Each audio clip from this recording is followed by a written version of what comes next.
సరే, ఈ సమయంలో ఆరాధనకు గాను కొన్ని మాటలు మనం ధ్యానించుకుందాం. 147 కీర్తన మొదటి వచనం. ఆరాధనకు గాను దయచేసి పరిశుద్ధ గ్రంథం నుంచి 147 కీర్తన మొదటి వచనాన్ని చదువుకుందాం. అందరం కూడా బిగ్గరగా చదువుకుందాం. బైబిల్ ఉన్న వాళ్ళు, పిల్లలు, పెద్దలు అందరూ కూడా దయచేసి తెరవండి. యెహోవాను స్తుతించుడి, మన దేవునికి స్తోత్రగానం చేయుట మంచిది, అది మనోహరము, స్తోత్రము చేయుట ఒప్పిదము. తిరిగి 96వ కీర్తన 4వ వచనం. 96వ కీర్తన 4వ వచనాన్ని చదువుకుందాం. యెహోవా మహాత్మ్యము గలవాడు, ఆయన అధిక స్తోత్రము పొందతగినవాడు, సమస్త దేవతల కంటేనూ ఆయన పూజనీయుడు. తిరిగి ప్రకటన గ్రంథము 7వ అధ్యాయము 11-12 వచనాలను మనం చదువుకుంటాం. ప్రకటన గ్రంథము 7వ అధ్యాయము 11-12 వచనాలు కలిసి ఉంటాయి, చదువుకుందాం. దేవదూతలందరూ సింహాసనం చుట్టూను, పెద్దల చుట్టూను, ఆ 4 జీవుల చుట్టూను నిలబడి ఉండిరి. వారి సింహాసనం ఎదుట సాష్టాంగపడి, ఆమెన్, యుగ యుగముల వరకు మా దేవునికి స్తోత్రమును, మహిమయు, జ్ఞానమును, కృతజ్ఞతాస్తుతియు, ఘనతయు, శక్తియు, బలమును కలుగును గాకని చెప్పుచు దేవునికి నమస్కారం చేసిరి. ఆమెన్. ప్రభు సహాయం కొరకు, నడిపింపు కొరకు ప్రార్థన చేసుకుందాం. చిన్నపిల్లలు కలిగిన వాళ్ళు కొంచెం జాగ్రత్తగా వాళ్ళని గమనించండి.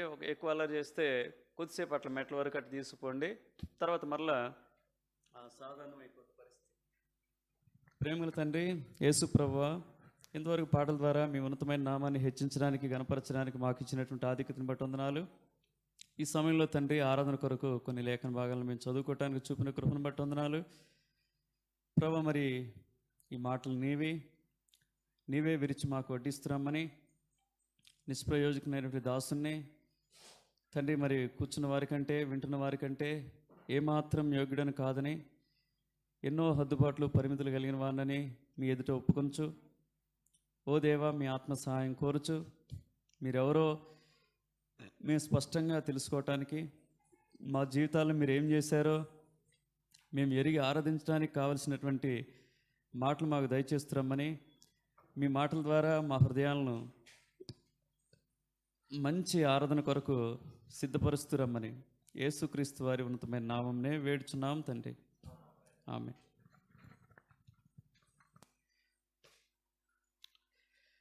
మనం 3 పర్యాయాలు ఒక మాట చదువుకుంటూ వచ్చాం కదా.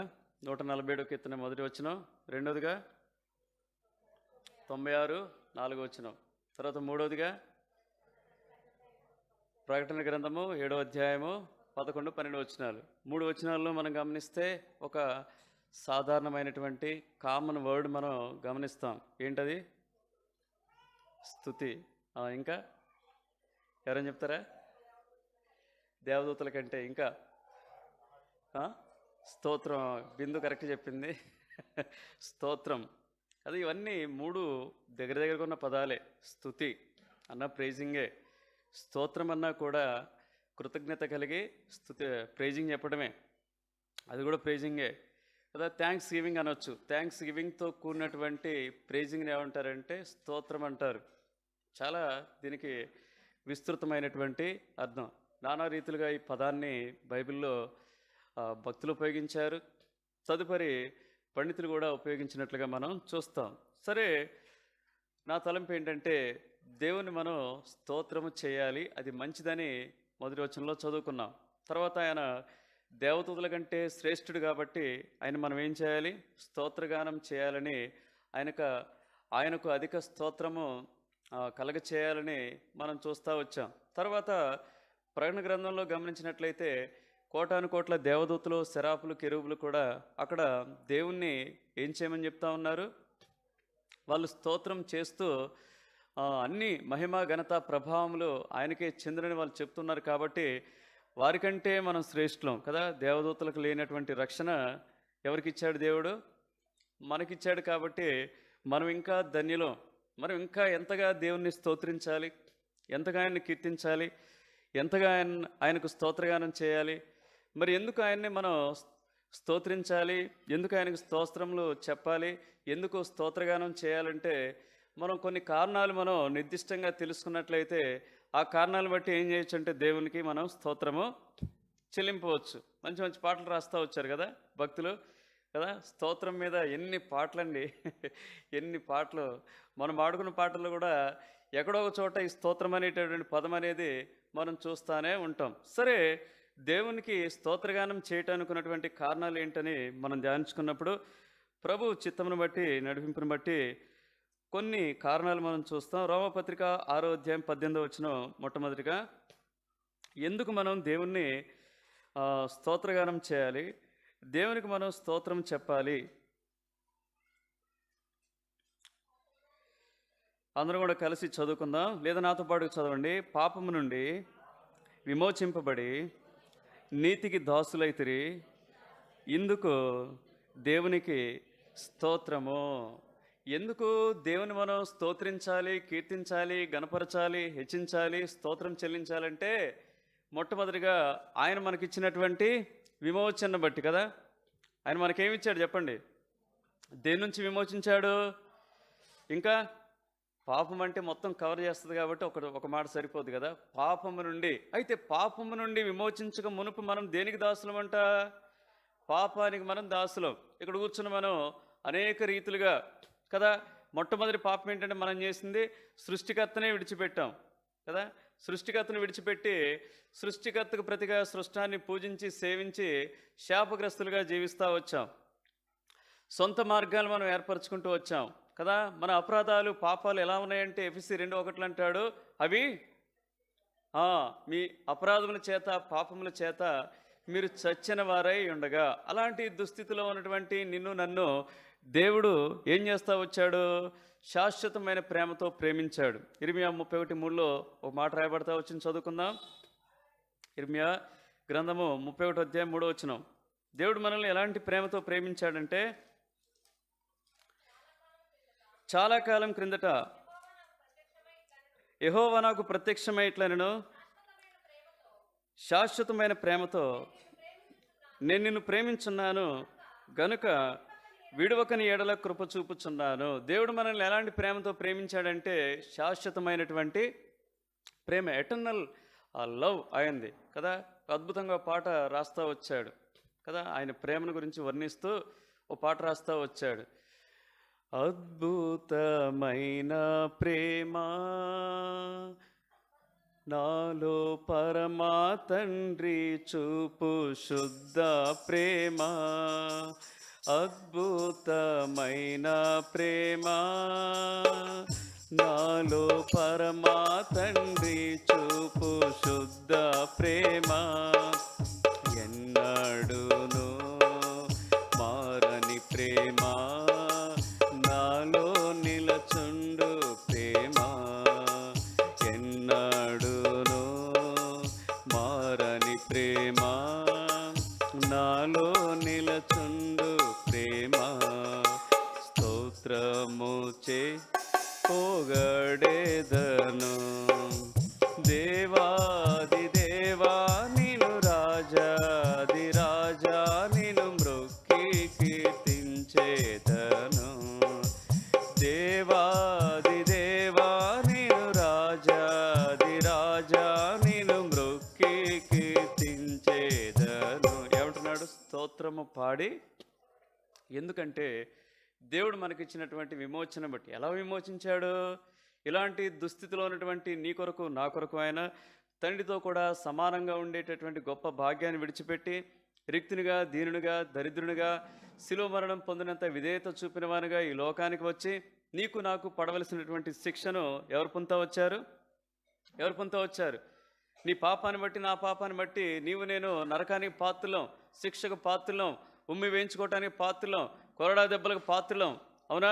ఆ తర్వాత ఆ శిలువ మరణానికి నీవు నేను పాత్రలం. అలాంటి నీకు నాకు పడవలసినటువంటి శిక్ష అంతటినీ కూడా మనందరి పాపముల నిమిత్తం 1 కొరింథీ 15వ అధ్యాయము మొదటి 3 వచనాలు. కొరింథీలకు రాసిన మొదటి పత్రిక 15వ అధ్యాయము మొదటి 3 వచనాలు. త్వరగా. మరియు సహోదరులారా, నేను మీకు ప్రకటించిన సువార్తను మీకు తెలియపరుచున్నాను. ఆ, మీరు దాన్ని అంగీకరించితిరి, దాని యందే నిలిచి ఉన్నారు. మీ విశ్వాసం వ్యర్థమైతేనే కానీ నేను ఏ ఉపదేశ రూపంగా సువార్త మీకు ప్రకటించుతునో ఆ ఉపదేశమును మీరు గట్టిగా పట్టుకొని ఉన్న యెడల ఆ సువార్త వల్లనే మీరు రక్షణ పొందువారై యుందురు అంటూ నాకు ఇయ్యబడిన ఉపదేశమును మొదట మీకు అప్పగించితిని. అదేమనగా లేఖనముల ప్రకారము క్రీస్తు మన పాపం నిమిత్తం మృతి పొందెను, సమాధి చేయబడెను, లేఖనముల ప్రకారము 3వ దినమున లేపబడెను. ఎంత గొప్ప దేవుడు! నీకు నాకు పడవలసినటువంటి శిక్ష యావత్తును కూడా మనందరి పాపాల నిమిత్తం ఆయనే మృతి నొంది సమాధి చేయబడి 3వ దినాన తిరిగి లేచాడు. తిరిగి లేచి అక్కడ అన్నాడు రోమా 6:18 నీతికి దాసులైతిరి. ఎలా నీతికి మనం దాసులయ్యాం? రోమపత్రిక ఎలా దాసులయ్యాం? 4వ అధ్యాయము 25వ వచనం. ఆయన తిరిగి ఆయన మరణించడమే కాదండి, సమాధి చేయబట్టమే కాదండి, ఆయన తిరిగి మనల్ని ఏం చేస్తా వచ్చారంటే నీతిమంతులుగా చేయటానికి. ఆయన మన అపరాధం నిమిత్తము అప్పగింపబడి మనం నీతిమంతులుగా తీర్చబట్టుకై లేపబడెను. ఇందుకు దేవునికి స్తోత్రము చెల్లిద్దాం. దేవుడు మనల్ని మొట్టమొదటిగా పాపం నుంచి, శిక్ష నుంచి, చెడుతనం నుంచి, ఆ యొక్క శిలువ మరణం నుంచి మనల్ని ఏం చేస్తా వచ్చారంటే విమోచించాడు. విమోచించి నీతికి మనల్ని ఏం చేస్తా వచ్చాడంటే దాసులుగా చేసుకుంటూ వచ్చాడు. రెండవదిగా రండి, ప్రకటన గ్రంథము 7వ అధ్యాయము 10వ వచనం. ఎందుకు దేవుణ్ణి స్తోత్రించాలి, ఎందుకు దేవునికి స్తోత్రం చెల్లించాలి, ఎందుకు దేవునికి స్తోత్రగానం చెల్లించాలి అంటే 7వ అధ్యాయం 10వ వచనం. సింహాసనాసీనుడైన మా దేవునికిని గొర్రెపిల్లకును మా రక్షణకై స్తోత్రమని మహాశబ్దముతో ఎలుగెత్తి చెప్పిరి. రెండవదిగా దేని నిమిత్తం మనం దేవుణ్ణి స్తోత్రించాలి, ఎందుకు స్తోత్రం చెల్లించాలంటే రక్షణ కొరకై కదా. ఇక్కడ కూర్చున్న నీవు నేను ఎలాంటి అనుభవంలో ఉన్నాం? ఇప్పుడు రక్షణ అనుభవంలో ఉన్నాం. ఒకప్పుడైతే మనకు తెలియదు, రక్షణ అంటే ఏంటో తెలియదు, చనిపోతే ఎక్కడ పోతాం మనకు తెలియదు, మనకు నిరీక్షణ లేదు. అలాంటి దుస్థితిలో నీవు నేను ఉన్నప్పుడు ఈ రక్షణ కొరకు నీ చదువు ఉపయోగపడలేదు, నీ తెలివితేటలు ఉపయోగపడలేదు, మన కులం ఉపయోగపడలేదు, మన గుణం ఉపయోగపడలేదు, మనకున్నటువంటి తలాంతులు ఉపయోగపడలేదు. కానీ ఎవరి కృప ఉపయోగపడదు చెప్పండి? యేసుక్రీస్తు వారి యొక్క ఉచితమైనటువంటి కృప. ఆయన ఎప్పుడైతే మనం విశ్వాసం ఉంచుతూ వచ్చామో, ఆయన నా కొరకు వచ్చాడని, నా నిమిత్తం మరణించాడని, నన్ను నీతిమంతునిగా చేయడానికే 3వ దినాన్ని తిరిగి లేచాడని ఎప్పుడైతే ఆయన యందు మనం విశ్వాసం ఉంచామో, ఈ విశ్వాసం ద్వారా నీకు నాకు ఏం కలుగుతా వచ్చింది? ఎఫ్సీ పత్రిక 2వ అధ్యాయము 8వ వచనంలో మాట చదువుతాం. మీరు విశ్వాసము ద్వారా కృపచేతనే రక్షింపబడి ఉన్నారు. ఇది మీ వలన కలిగినది కాదు, దేవుని వరమే. అందుకని అంటాడు, ఒక చోట రాస్తాడు, 2వ కొరింథీ పత్రిక 9వ అధ్యాయం 15వ వచనం అనుకుంటాను. అక్కడ చెప్పన శక్యము కానీ వరమునకు దేవునికి ఏమంటాడు? స్తోత్రం అంటాడు. అక్కడ వేరే కారణం ఉన్నప్పటికీ కూడా మనం కూడా అక్కడ గొర్రెపిల్ల రక్షణ కొరకై పరలోకంలో వాళ్ళు స్తోత్రగానం చేస్తా ఉన్నారు. ఇక్కడ నీవు నేను కూడా మనకిచ్చినటువంటి గొప్ప రక్షణ బట్టి ఏం చేయాలి? దేవుని మనం స్తోత్రగానం చేయట మంచిది. ఒక చోట రాస్తాడు 9:15, 2 కొరింథీ 9:15 అంతేనా? చదవండి. చెప్ప శక్యము కానీ ఆయన వరమును గూర్చి దేవునికి స్తోత్రము. కదా, ఈ లోకంలో ఎంతోమందికి రక్షణ అనుభవం లేదండి కదా. కానీ నీకు నాకు రక్షణ అనుభవం ఇచ్చాడు. నువ్వు నిశ్చయంగా చెప్పగలుగుతావు కదా. నువ్వు మరణిస్తే ఎక్కడ పోతావంటే ఒక అన్యుడు చెప్పలేడు. ఏమంటాడు? బల్లో నల్లో కుక్కో లేకపోతే మహా అంటే ఇంకొక ధనవంతుడిగానో లేకపోతే ఇంకొక వ్యక్తిగానో పుడతానని చెప్తాడు తప్ప నీవు నేనైతే చెప్పగలం. ఏం చెప్పగలం? నేను ఎక్కడుంటాను? నా దేవునితో పాటుగా పరలోకంలో ఉంటాను అనేటటువంటి శుభప్రదమైన నిరీక్షణ, జీవంతో కూడిన నిరీక్షణ ఈ రక్షణ ద్వారా మనకు అనుగ్రహించాడు. అంత మాత్రమేనా? ఈ లోకంలో రక్షణ పొందినటువంటి నీవు నేను ఆస్తు లేకపోయి ఉండొచ్చు, అర్థమైందా? ఇల్లు లేకపోయి ఉండొచ్చు, అర్థమైందా? డబ్బు లేకపోయి ఉండొచ్చు, సరైన వస్త్రాలు లేకపోయి ఉండొచ్చు. కానీ ఈ రక్షణ బట్టి ఏం పొందుతా ఉన్నామంటే 1 పేతురు పత్రిక 1వ అధ్యాయం 8-9 వచనాల్లో రాయబడతా వచ్చింది స్పష్టంగా. అక్కడ ఏం పొందుతా ఉన్నాం ఈ రక్షణ బట్టి?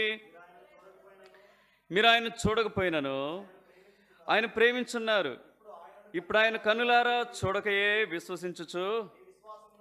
ఇప్పుడు నాతో పాటు చదవండి. మీ విశ్వాసమునకు ఫలమును అనగా ఆత్మరక్షణను పొందుచు చెప్పనా శక్యమును మహిమాయుక్తమునైన సంతోషము గలవారై ఆనందించున్నారు. ఈ రక్షణ బట్టి ఎంతమంది సంతోషిస్తున్నారు చెప్పండి? నా మటుకు నేనైతే రోజు ఏం లేకపోయినా దేవుని ఒక్కసారైనా ఈ రక్షణ బట్టి ఏం చేస్తాను? స్తుతిస్తాను. ప్రభువా, ఈ లోకంలో ఏమీ లేకపోయినప్పటికీ కూడా, ఏ ధన్యతలు లేకపోయినప్పటికీ కూడా రక్షణ అనేటటువంటి గొప్ప ధన్యతని నాకు ఇచ్చావు, అందుని బట్టి నీకు స్తోత్రము. రెండవదిగా, దేవుడు మనకిచ్చినటువంటి ఈ గొప్ప రక్షణ బట్టి ఆయనకు మనం స్తోత్రము చెల్లించాలి. మూడవదిగా రండి, లూకాసు వార్త 2వ అధ్యాయం 14వ వచనం. మళ్ళీ లాస్ట్లో అడుగుతాను, మీరు జాగ్రత్త వినకపోతే మళ్ళీ నాకు చెప్పాలి. ఎందుకు మనం దేవునికి స్తోత్రగానం చేయాలంటే మీరు కారణాలు చెప్పాలి. 2వ అధ్యాయం 14వ వచనం. సర్వోన్నతమైన స్థలంలో దేవునికి మహిమయు, ఆయనకి ఇష్టలైన మనుషులకు భూమి మీద సమాధానమును కలుగునుగాక అని దేవుని స్తోత్రము చేయుచుండెను. ఇక్కడ పరలోక సైన్యం అంతా కూడా ఒక విధంగా దేవుణ్ణి ఏం చేస్తూ ఉందంటే స్తోత్రగానం చేస్తూ ఉంది. దేని బట్టి అంటే భూమి మీద ఆయన ఏమిచ్చాడు? మానవాళికి సమాధానం ఇచ్చాడు. ఒక పనికి సమాధానం లేదు నీ జీవితంలో, వారే కాదండి, ఆ పరలోక సైన్యమే కాదు స్తోత్రం చెల్లించవలసింది. ఇక్కడ కూర్చున్న నీకు కూడా నీ పాపాన్ని బట్టి నెమ్మది లేదు, సమాధానం లేదు, శాంతి లేదు ఒకనాడు, అవునా? అలాంటి దుస్థితిలో ఉన్నప్పుడు ఎవరు నిన్ను ఆదరించలేదు, ఎవరు నిన్ను పట్టించుకోలేదు, ఎవరు నిన్ను కరుణించలేదు, ఎవరు నిన్ను చేర్చుకోలేదు, ఎవరు కూడా కొన్ని ఆదరణకరమైన మాటలు చెప్పారు, కానీ నీకు సంపూర్ణమైన సమాధానం కానీ నెమ్మది కానీ శాంతి కానీ లేనటువంటి దుస్థితిలో నీవు నేను ఉంటూ వచ్చాం. అవునా కాదా చెప్పండి? అయితే ఆయనకి ఇష్టలైన, ఎవరికి ఆయన ఇష్టలు? 16వ కీర్తన 3వ వచనంలో ఉంటుంది, చూడకుండా చెప్పాలి. భూమి మీద తన భక్తులే తనకు శ్రేష్ఠులు ఇష్టలు కదా. చదవండి ఆ మాట, చదవండి, ఎంత బాగుంటుంది. భూమి మీద ఉన్న భక్తులే శ్రేష్ఠులు, వారు నాకు కేవలం ఇష్టలు. ఎవరైతే పాపక్షమాపణ పొంది మారు మనస్సు పొంది రక్షణ పొందారో వారు నిజమైన భక్తిలోకి వచ్చిన వారు. ఆ భక్తులంతా ఆయనకి ఎవరు? ఇష్టలైన వారికి ఆయన ఇచ్చేదేంటి? సమాధానం. ఇప్పుడు అది నువ్వు పొందుకున్నావు, నేను చెప్పాల్సిన అవసరం లేదు. ఆ సమాధానాన్ని బట్టి, ఒకప్పుడైతే సమాధానం లేదు. ఎఫ్సి 2వ అధ్యాయం 14వ వచనంలో అంటాడు కదా, ఒకనాడు సమాధాన స్థితి లేదు మనకు. అలాంటి మనల్ని ఆయన ఏం చేస్తా వచ్చాడు? ఎఫ్సి పత్రిక 2వ అధ్యాయము 14-15 వచనాలు చదవండి. ఆయన మన సమాధానమై ఉండి, చాలు. ఎప్పుడైతే ఆయన మన జీవితంలోనికి వచ్చాడో, వ్యక్తిగత జీవితంలో సమాధానము, కుటుంబ జీవితంలో సమాధానము, తండ్రితో సమాధానము, లోకంతో సమాధానము, అంతేనా? ఇప్పుడు హృదయాంతరంగంలో సమాధానం ఏం చేస్తూ ఉంది? మనల్ని ఏలుతా ఉంది. అందుకని ఏమంటాడు ఒక మాట, రోమపత్రిక 5వ అధ్యాయం 11వ వచనంలో, ఇప్పుడైతే సమాధాన స్థితి పొంది ఉన్నామంటాడు. అందుకు దేవునికి మనం ఏం చేయాలి? స్తోత్రగానం చేయాలి. 5వ అధ్యాయం 11వ వచనం. అంతేకాదు, మన ప్రభువైన యేసుక్రీస్తు ద్వారా మనం దేవుని యందు అతిశయపడుచున్నాము. ఆయన ద్వారానే, నాతో పాటు చదవండి, నాతో పాటు చెప్పండి, ఆయన ద్వారానే మనము ఇప్పుడు సమాధాన స్థితి పొంది ఉన్నాము. ఉందా ఇలాంటి అనుభవం? ఉంటే ప్రభుని ఏం చేయి? ఆరాధించు, స్తుతించు, ఆయనకి స్తోత్రము చెల్లించు. మొట్టమొదటిగా ఎందుకు మనం ఆయనకి స్తోత్రించాలి, కీర్తించాలి? ఎందుకు ఆయనకు స్తోత్రములు చెల్లించాలంటే పాప విమోచన బట్టి. రెండవదిగా ఆయన రక్షణకై స్తోత్రం అని చెప్పాలి. మూడవదిగా ఆయన ఇచ్చినటువంటి సమాధాన స్థితికై స్తోత్రం అని చెప్పాలి. నాలుగవదిగా అంత మాత్రం చేత నిన్ను వదిలిపెట్టలేదండి. 119వ కీర్తన 171వ వచనం. 119వ కీర్తన బైబిల్ ఉంది కానీ ఎవరిది ఇట్లా ఆరాధ్య మాట్లాడకూడదు. దేవుని వాక్యం వినాలి, శ్రద్ధగా వినాలి.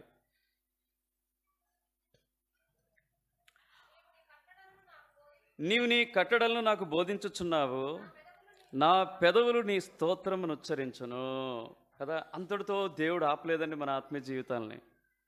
ఏం చేస్తా వచ్చాడు చెప్పండి? ఆత్మీయ జీవితంలో నీవు నేను మంచిగా నడుచుకోవటానికి మనకేమిచ్చాడు చెప్పండి? ఏమిచ్చాడు? ధర్మశాస్త్రం ఇచ్చాడు, జీవగ్రంథం ఇచ్చాడు, బైబిల్ ఇచ్చాడు. ఇందులో ఏమున్నాయి? దేవుని మాటలున్నాయి. అంటే ఏంటవి? డిక్రీస్ అంటారు. ఇంగ్లీష్ బైబిల్ ఏముంటుందంటే, he has given us his decrees. ఆయన యొక్క కట్టడల్ని మనకిచ్చాడు. న్యాయ విధులను ఇచ్చాడు. ఆయన యొక్క ఇంకేమనొచ్చు ఆజ్ఞలను ఇచ్చాడు కదా. వీటిని బట్టి ఈ లోకంలో ఎలా ఉంటున్నాం? ఇదే కీర్తనలో చదువుకుందాం, 104వ వచనం చదవండి. ఆయన కట్టడలు లేకపోతే ఈనాడు ఎక్కడుండే వాళ్ళం అంటే తుక్కు అయ్యేటోళ్ళం, లోకం చేత, పాపం చేత, అపవాది చేత. ఇప్పుడు ఎలా ఉన్నామంట? నీ ఉపదేశము వలన నాకు వివేకం కలిగను, తప్పు మార్గములన్నీ నాకు అసహ్యములాయను. ఏమైంది? ఆయన ఉపదేశాన్ని బట్టి, ఆయన కట్టడలను బట్టి, ఆయన న్యాయ విధులను బట్టి కదా. ఇవన్నీ నీకు ఎక్కడ నేర్పిస్తామన్నాడు? సంఘం ఇచ్చాడు, సహవాసం ఇచ్చాడు, ఉపదేశకులను ఇచ్చాడు, అర్థమైందా? దైవ సేవకులను ఇచ్చాడు, పెద్దలను ఇచ్చాడు, పరిచారకులను ఇచ్చాడు. తన ఉపదేశాన్ని నీకు అనుగ్రహిస్తూ ఉన్నాడు. దాన్ని బట్టి నీకు ఏం కలుగుతుంది? వివేకం కలుగుతుంది. చెడుతనాన్ని తప్పించుకోగలుగుతున్నావు, పాపాన్ని తప్పించుకోగలుగుతున్నావు. ఇంకంటాడు 144వ కీర్తనలో అంటాడు, 144 వచనంలో అదే పంతు, నీ శాసనములు శాశ్వతమైనవి, శాశ్వతమైన నీతి గలవి, నేను బ్రతుకున్నట్లు నాకు తెలివి దయచేయును. ఇప్పుడు ఏమంటాడు? అందుకనే 112వ వచనంలో చదవండి, 119వ కీర్తన 112వ వచనంలో, నీ కట్టడలను గైకొనుటకు నా హృదయమును నేను లోపరుచుకొని ఉన్నాను, ఇది తుదవరకు నిలుచు నిత్య నిర్ణయము.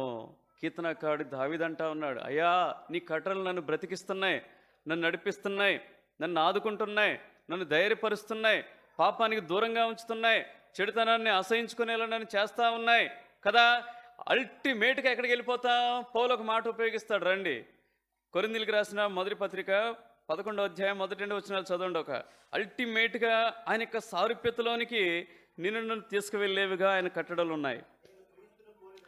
నేను క్రీస్తును పోలి నడుచుకొనుచున్న ప్రకారము మీరును నన్ను పోలి నడుచుకొనుడి. మీరు అన్ని విషయంలో నన్ను జ్ఞాపకం చేసుకొనుచున్నారని, నేను మీకు అప్పగించిన కట్టడలను గైకొనుచున్నారని మిమ్మును మెచ్చుకొనుచున్నాను కదా. పౌలు ఏమంటున్నాడు చెప్పండి? ఆ కొరింథీ సంఘంలో ఉన్నటువంటి ప్రజలంతా కూడా ఏం చేస్తూ ఉన్నారంట? ఆయన కట్టడలను అనుసరిస్తూ ఉన్నారంట. సీయోనులో వాళ్ళు కూడా అనుసరిస్తున్నారు కాబట్టే ఎలా ఉన్నారు? క్షేమంగా ఉన్నారు కదా. దుష్టునికి చోటు లేకుండా జీవిస్తూ ఉన్నారు, ఎంతో ఆత్మీయ క్షేమాభివృద్ధిని పొందుతూ ఉన్నారు.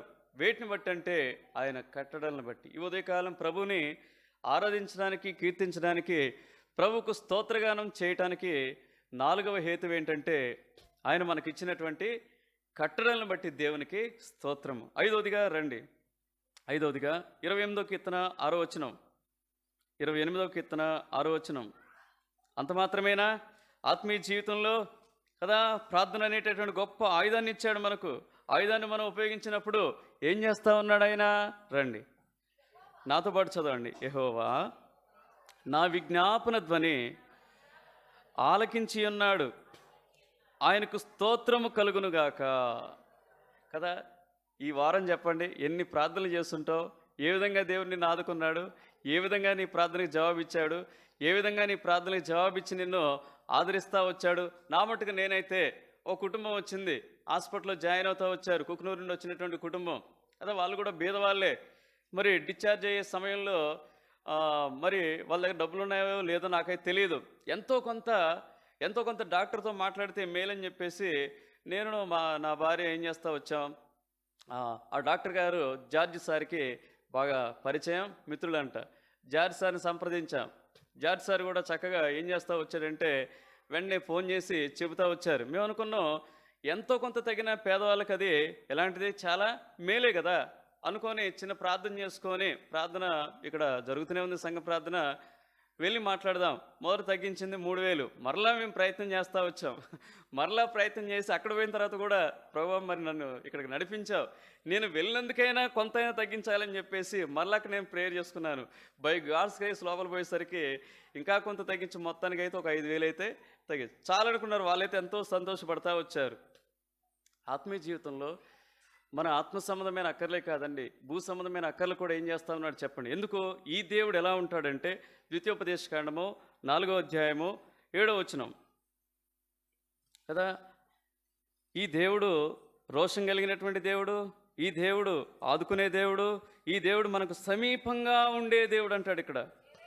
ఏలయనగా మనము ఆయనకు మొరపెట్టినప్పుడల్లా మన దేవుడైన యెహోవా మనకు సమీపంగా ఉన్నట్టు మరి ఏ గొప్ప జనమునకు ఏ దేవుడు సమీపంగానున్నాడు చెప్పండి. ఈ ఉదయకాలం దేవుణ్ణి ఆరాధించడానికి, దేవుని గణపరచడానికి, దేవుని స్తుతించడానికి, దేవునికి స్తోత్రగానం చేయడానికి ఉన్నటువంటి 5వ కారణం ఏంటంటే ఈ దేవుడు మనకు సమీపంగా ఉన్నాడు. యెషయా భక్తుడు అంటాడు, ఈయన తప్ప ఎవరు కార్యాన్ని సఫలము చేయలేరు కదా. యెషయా 64:4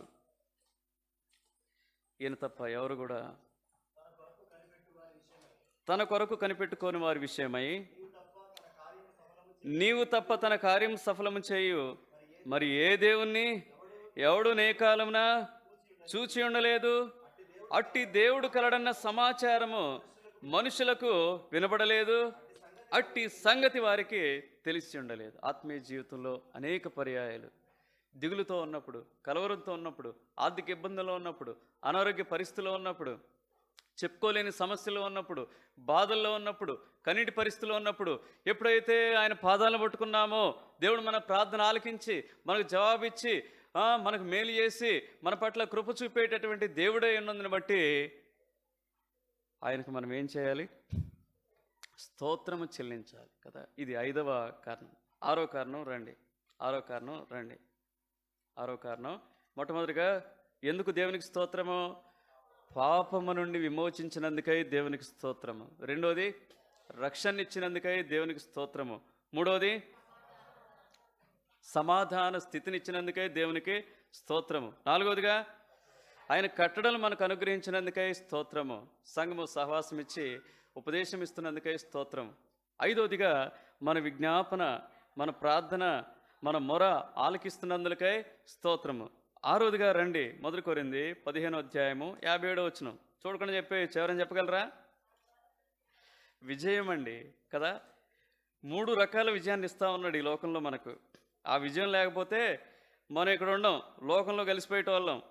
ఏమిటా 3 రకాల విజయము? చదవండి ఒక మాట. అయినను మన ప్రభువైన యేసుక్రీస్తు మూలముగా, నాతో పాటు చదవండి. అయినను మన ప్రభువైన యేసుక్రీస్తు మూలముగా మనకు జయము అనుగ్రహించుచున్న దేవునికి స్తోత్రము కలుగును కదా. ఇది నీ అనుభవం కాదా? క్రైస్తవ జీవితం అంటే అంత ఆషామాషి జీవితం కాదు కదా. 3 రకాలుగా మన పతనాన్ని ఈ లోకం ఆశిస్తూ ఉంటుంది. అర్థమైందా? 3 రకాలుగా మనల్ని కృంగదీయాలని, వెనుకంజ వేసేలా చేయాలని ప్రయత్నం చేస్తూ ఉంటాయి. ఏమిటవి 3? శరీరం వెరీ గుడ్ కళ్యాణి, లోకము వెరీ గుడ్. రాత్రి మెసేజ్ ఉన్నావా పిల్ల వెంకటరత్నం గారిది? ఎక్సలెంట్ మెసేజ్ అండి, వినండి. ఆయన మెసేజ్లు నేను వింటాను. ఒకటి షేర్ చేస్తాను అనమాట, చాలా మంచిగా అనిపించింది. 3వది ఏంటి? అపవాది కదా. ఈ 3 మీద నీకు నాకు విజయం ఇస్తూ ఉన్నాడు కదా. క్రైస్తవ జీవితం అంటే ఎలాంటి చెప్పండి? ఎక్కడికి పోయినా సరే మనకు నిరాశ కలుగుద్ది. ఎందుకో మనం లోకంతో సమ్మతించం కాబట్టి. అందుకని ఒక పాట రాస్తాడు, మన క్రీస్తును బట్టి ఎల్లప్పుడూ నిందకు పాత్రులమైతిమి. మన క్రీస్తును బట్టి ఎల్లప్పుడూ నిందకు పాత్రులమైతిమి. అయినను ఎల్లప్పుడు ఊరేగించును మమ్ము విజయముతో స్తోత్రములు. అయినను